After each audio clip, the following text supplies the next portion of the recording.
ত্রিপুরা গ্রামীণ bank retired অ্যাসোসিয়েশনের চতুর্থ কাউন্সিলের সভা রবিবার স্টুডেন্ট হেলথ হোমে অনুষ্ঠিত হয়। ত্রিপুরা গ্রামীণ ব্যাংক রিটায়ার্ড অ্যাসোসিয়েশন আয়োজিত সাধারণ সভা প্রতি 2 বছর অন্তর অনুষ্ঠিত হয়। এদিনের সভায় সাংগঠনিক আলোচনা সহ সর্বভারতীয় স্তরের বিভিন্ন দাবি সনদ নিয়ে বিস্তারিত আলোচনা হয়। এদিনের সভায় গ্রামীণ ব্যাংক ছাড়া পাঞ্জাব ন্যাশনাল ব্যাংক ও স্টেট ব্যাংক অফ ইন্ডিয়ার অবসরপ্রাপ্ত কর্মচারীরাও অংশগ্রহণ করেছিলেন।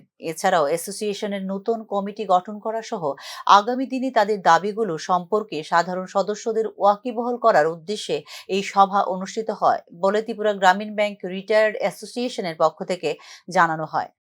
এখানে অন্যান্য ব্যাংকের যেমন স্টেট ব্যাংক বা পিএনবি লিডাররাও এখানে এসছেন, ওনারাও ওনাদের বক্তব্য পেশ করবেন।